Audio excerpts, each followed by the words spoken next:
आज हम बनाने जा रहे हैं dal makhani. Hello everyone, welcome back. Friends, आज मैं आपसे दाल मखनी की ऐसी रेसिपी शेयर कर रही हूँ जिसे बनाना बहुत ही आसान है और इसका स्वाद बिल्कुल रेस्टोरेंट स्टाइल है। देखने में भी ये बहुत टेम्पटिंग लग रही है। इसमें जितना भी वक्त लगता है वो सिर्फ भिगोने भर का है। उसके बाद इसे बनाने में ज़्यादा वक्त नहीं लगता है। तो चलिए बनाते हैं अपनी इस टेस्टी डिश यानी दाल मखनी को। इसे बनाने के लिए यहाँ पर मैंने 100 ग्राम साबुत उड़द लिया है और 50 ग्राम चना दाल ली है। इसकी जगह आप राजमा भी ले सकते हैं। इनको 6 से 7 घंटे के लिए भिगो दिया है। ये अच्छे से भीग चुके हैं। अब इन्हें हमने उबालना है। प्रेशर कुकर में दोनों दालों को डाल दें और इसमें हम 1.5 गिलास लगभग पानी डालेंगे और इन्हें अच्छे से उबाल लेना है, यानी 5 से 6 विसल इसके लिए काफ़ी हैं। पहली विसल आने के बाद फ्लेम को मीडियम कर दें। उसके पहले फ्लेम को तेज़ रख सकते हैं और उसके बाद धीमी आंच पर इसे पका सकते हैं और आधा चम्मच नमक डाल दें। इतने में दाल बहुत अच्छे से पक करके तैयार हो जाएगी क्योंकि ये ऑलरेडी सोक्ड है।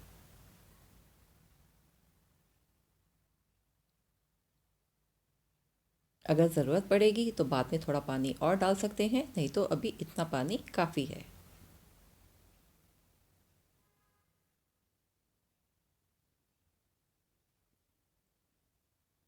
नमक अपने टेस्ट के अकॉर्डिंग भी डाल सकते हैं क्योंकि आगे मसाले में भी और नमक मिलाना है। जब तक दाल हमारी पक रही है हम इसका तड़के का सामान तैयार कर सकते हैं। एक बड़ा प्याज जिसे बारीक चॉप किया हुआ है, एक बड़ा चम्मच अदरक लहसुन का पेस्ट, 2 मिर्ची, धनिया बारीक कटा हुआ और 3 से 4 टमाटर जिसकी प्यूरी बनाकर तैयार की हुई है।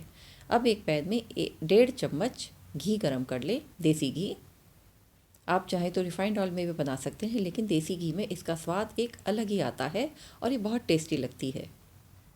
तो घी को पिघलने तक गरम करें। घी जब अच्छे से पिघल जाए तब यहाँ पर कटे हुए प्याज को डाल दें और उसे गुलाबी होने तक भून लें। इससे प्याज की नमी भी ख़त्म हो जाएगी और प्याज अच्छे से पक भी जाएगा। प्याज अच्छे से भुन चुका है। यहाँ पर इसमें हम अदरक लहसुन का पेस्ट मिक्स कर देंगे और इसे भी हमने 1 से 2 मिनट के लिए भून लेना है। इससे स्वाद भी अच्छा आता है और खुशबू भी बहुत अच्छी आती है। हरी मिर्चों को डाल दें। 1/4 टीस्पून काश्मीरी लाल मिर्च को डाल दें, इससे कलर भी अच्छा आता है और ज़्यादा तीखा भी नहीं रहता है। अब टोमेटो प्यूरी को डाल दें और तेल अलग होने तक इसे भून लें।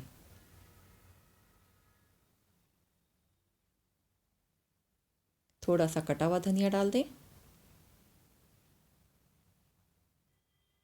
मसाला हमारा अच्छे से भुन करके तैयार हो गया है, आप देख सकते हैं।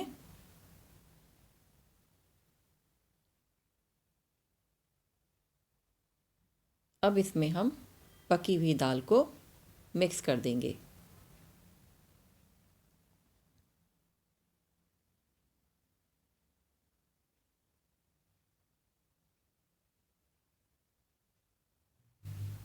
दाल अच्छे से गल गई है, इसके पहले चेक कर लें, उसके बाद इसमें मिला दें।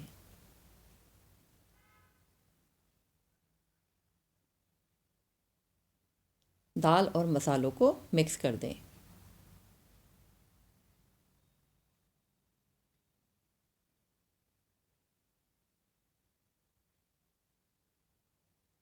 अब इसमें अपनी ज़रूरत के हिसाब से पानी डाल दें। अभी ये बहुत गाढ़ी है तो यहाँ पर हम लगभग 1 गिलास पानी डाल सकते हैं।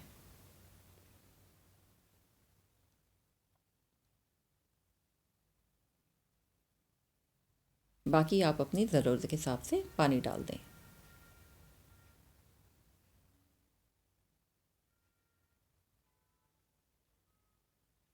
अब इसमें थोड़ा नमक और ऐड करेंगे।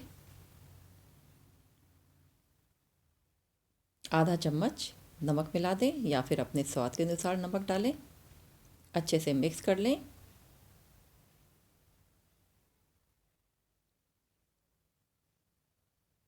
और इसे ढक करके 7 से 8 मिनट तक धीमी आंच पर पका लें।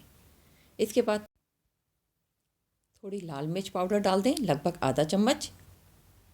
आधा चम्मच गरम मसाला, 1/4 टीस्पून जीरा पाउडर और 1 चम्मच धनिया पाउडर इसमें मिक्स कर दें। इससे दाल का स्वाद बहुत ही अच्छा होता है। इन सभी को अच्छे से चला करके थोड़ी देर के लिए और पका लें। तो दाल हमारी पक करके तैयार है। इसकी कंसिस्टेंसी भी बिल्कुल परफेक्ट है। आप देख सकते हैं, ना बहुत गाढ़ी है ना बहुत ही पतली है। लास्ट में इसमें 2 बड़े चम्मच बटर डाल दें। चाहे तो आप बटर का तड़का भी डाल सकते हैं, नहीं तो इस तरह भी इसमें बटर मिक्स कर सकते हैं।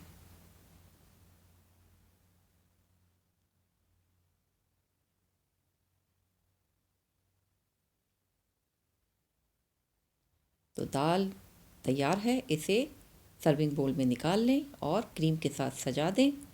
बारीक कटा हुआ हरा धनिया डाल सकते हैं, हालांकि हमने पहले भी डाला है, ऊपर से भी आप डाल सकते हैं।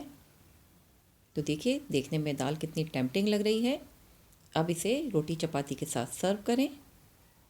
फ्रेंड्स, अगर आपको मेरी ये दाल मखनी की रेसिपी अच्छी लगी हो तो इसे लाइक और शेयर करें, कमेंट भी करें और मेरे चैनल को सब्सक्राइब करें।